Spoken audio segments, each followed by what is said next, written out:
రాజకీయాల్లో క్లిష్ట సమయాల్లో కూడా జగన్మోహన్ రెడ్డి గారు మీకు సపోర్ట్గా నిలబడ్డారు కాబట్టి ఒక ఆత్మస్థైర్యంతో ఉన్నానని చెప్తున్నారు మీరు. మీ ఫ్యామిలీ పరంగా ఏంటి 100% ఇలాంటి పరిస్థితులు ఉన్నప్పుడు ఇంట్లో కూడా ఎందుకు మనకి రాజకీయాలని మొదటి రోజు నుంచి జగన్మోహన్ రెడ్డి గారు సొంత చెల్లెలాగా అలా చూసుకున్నారు. ఒక చిన్న ప్రాబ్లం అసెంబ్లీలో అయినా, లేదా నన్ను మహిళా పార్లమెంట్కి వెళ్ళినప్పుడు కిడ్నాప్ చేసినప్పుడైనా, లేదా ఈ విధంగా నన్ను అవమానించినప్పుడైనా, నాకు ఏ ఇబ్బంది జరిగినా వెంటనే నాకు సపోర్టివ్ గా ఉన్నారు. ఓకే, కానీ నేను అంటున్నది ఏంటంటే జగన్మోహన్ రెడ్డి గారు ఒక సైడు, మా హస్బెండ్, మా అన్నలు ఒక సైడు, వీళ్ళందరూ నా వెనక నించున్నారు కాబట్టి నేను బలంగా ముందుకు వెళ్ళగలుగుతున్నాను, బలంగా ప్రజా సమస్యల మీద పోరాడగలుగుతున్నాను. ఏ సందర్భంలోనైనా ఎందుకు ఈ రాజకీయాలని పిల్లలు కానీ లేకపోతే మీ హస్బెండ్ కానీ ఎప్పుడైనా ఏదైనా సందర్భంలో ఇట్లాంటివి విన్న తర్వాత అన్న సందర్భాలు ఏమైనా ఉన్నాయా? పిల్లలు ఇట్లాంటివి విన్నప్పుడు చాలా బాధపడతారు కదా పాపం, వాళ్ళ పసి హృదయాలు గాయపడతాయి కదా.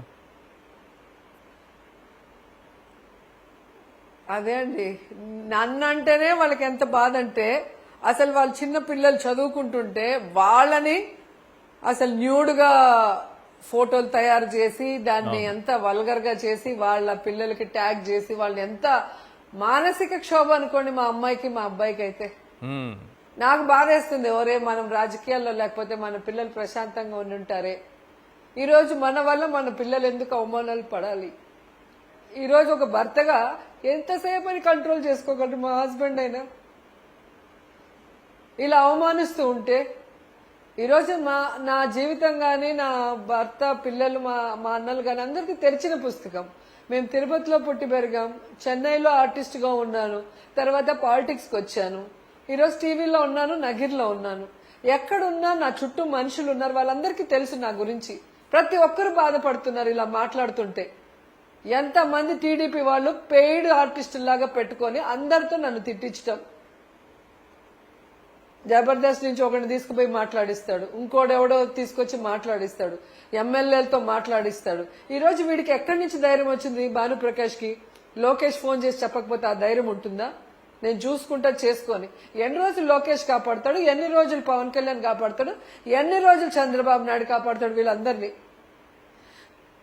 నాకంటూ ఒక టైం వస్తుంది, భగవంతుడు నాకు సపోర్ట్ చేస్తాడు. నన్ను బాధ పెట్టిన ప్రతి ఒక్కరు కూడా వాళ్ళ జీవితంలో చావుదెబ్బ తిన్నారు, ఈవెన్ ఇంక్లూడింగ్ CBN తో, చంద్రబాబు నాయుడుతో సహా. మీరు చూసుకోండి చరిత్ర. మళ్ళీ నా జోలికి వస్తున్నారు, ఖచ్చితంగా ఈసారి వాళ్ళకి మొత్తం జీరో అయిపోతారు. పిల్లలు ఎప్పుడైనా ఏదైనా సందర్భంలో మీ దగ్గరకు వచ్చి అమ్మా ఏంటిది ఇలా జరుగుతోంది ఏంటి, వాళ్ళ భార్యనో వాళ్ళ కూతురునో కోడల్లో అంటే ఊరికే ఉంటారా?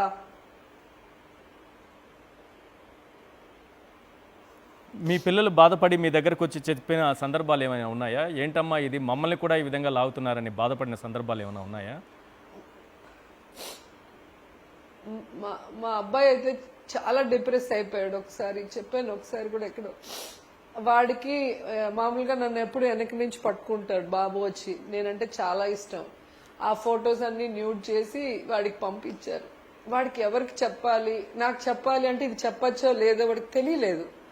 చాలా డిప్రెషన్ అయిపోయాడు. ఫస్ట్ టైం చాలా యాక్టివ్గా ఉంటాడు వాడు, అప్పటి నుంచే చాలా సైలెంట్ అయిపోయాడు బాబు. అసలు మళ్ళీ ఏం నాన్న అలా ఉన్నావే, నువ్వు ఎప్పుడు ఇలా ఉండవు అంటే అప్పుడు మెల్లిగా చెప్పాడు.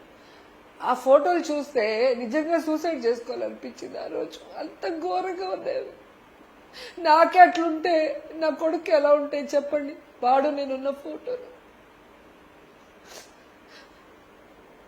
ఇంతటి రాక్షసత్వం ఎలా వస్తుంది వీళ్ళకి? అలాంటివి తయారు చేయడానికి ఇంతటి రాక్షసత్వం ఫారెన్కి వెళ్ళిపోయింది, యూఎస్కి వెళ్ళిపోయింది చదువుకోవడానికి. ఇక్కడ ఉంటే ఈ టార్చర్ నేను భరించలేను అని చెప్పి ఒక్క గంట కూడా, ఒక్క నిమిషం కూడా నన్ను వాళ్ళ నాన్నమ్మని వదిలి ఉండదు స్కూల్కి వెళ్ళే టైం తప్ప. అలాంటిది మొత్తానికి దూరంగా వెళ్ళిపోయింది ఇక్కడ ఉండలేక. తల్లి కొడుకుల బంధాన్ని కూడా నీచమైనటువంటి మార్ఫింగ్ ఫోటోలతో చూపించేటటువంటి ఒక రాక్షస మనస్తత్వం ఎలా వస్తుంది వీళ్ళకి? మీరు చూడండి నా వీడియోలు, ఏదన్నా నేను వరలక్ష్మి వ్రతం చేసినా, సంక్రాంతి చేసినా, లేదా పిల్లల బర్త్డే చేసినా దాని కింద కూడా బూతులు పెడతారు సార్. దాని కింద కూడా బూతులు ఇప్పుడు కూడా చూడండి. అంటే ఎంత కక్ష సాధింపు, ఎంత అవమానించాలి. ఇంకా ఏం చేయాలన్న ఉద్దేశంతో ఇలా చేస్తారని నాకు అర్థం కావట్లా. ప్రజలకు అర్థమైంది, దేవుడి దయ వల్ల ప్రజలకు అర్థమైంది కాబట్టి ప్రజలు నాతో ఉన్నారు, నన్ను నమ్మారు. వీళ్ళెవరిని నమ్మలేదు, అందుకే నేను ధైర్యంగా ఇంకా పోరాడగలుగుతున్నాను. నాతో వర్క్ చేసిన ఆర్టిస్టులు అందరూ కూడా మీకు లాస్ట్ టైం ఇచ్చారు. బండారు సత్యనారాయణ ఎంత వల్గర్ గా మాట్లాడాడు. ఆ రోజు ఎప్పుడు పాలిటిక్స్ గురించి మాట్లాడిన వాళ్ళు మీనా గాని, రమ్యకృష్ణ గాని, నవనీత్ కౌర్ గాని, రాధికక్క గాని అందరూ కూడా ఏంట్రా ఎలా మాట్లాడుతున్నారు, నీకు అవసరమా, వీళ్ళందరితో మాటలు పడాల్సిన అవసరమా, రాణిలాగా బతుకుతున్నావు వచ్చే అనేవాళ్ళు. లేదక్క మనమే ధైర్యంగా లేకపోతే మామూలు లేడీ నాయకురాల్ని తొక్కేస్తారు, మనం ప్రూవ్ చేసుకోవాలి, మనం ఒక ఇన్స్పిరేషన్గా ఉండాలి, మన్ని చూసి లేడీస్ ధైర్యంగా ఉండాలని చెప్పి నేను అలా నిలదొక్కుని నించొని ఉన్నా. ఇంత ఎమోషనల్ అయ్యి ఎలా తట్టుకొని నిలబడగలిగారండి, చాలా ఆశ్చర్యం వేస్తోంది. ఎందుకంటే మహిళే ఎంత కాదన్నా ఒక తల్లిగా, ఒక భార్యగా మీరు మీ బాధ్యతలు నన్ను దొంగ దెబ్బ తీయాలంటే ఈశ్వర్, నన్ను దొంగ దెబ్బ తీయాలంటే నేను ఒప్పుకోను. నాకుగా నేను వెళ్ళిపోవాలా, నాకు వద్దనుకొని వెళ్ళాలి. కానీ నన్ను తరిమేయాలని, నా మీద ఏదైనా నిందలేసి దొంగ దెబ్బ తీయాలంటే నాకు పట్టుదల ఎక్కువ, చాలా నాకు.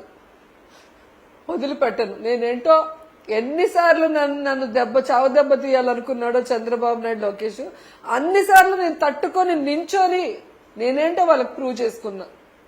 ఈ రోజు అదే చేస్తా. నాకు న్యాయస్థానం మీద నమ్మకం ఉంది, దేవుడి మీద నమ్మకం ఉంది.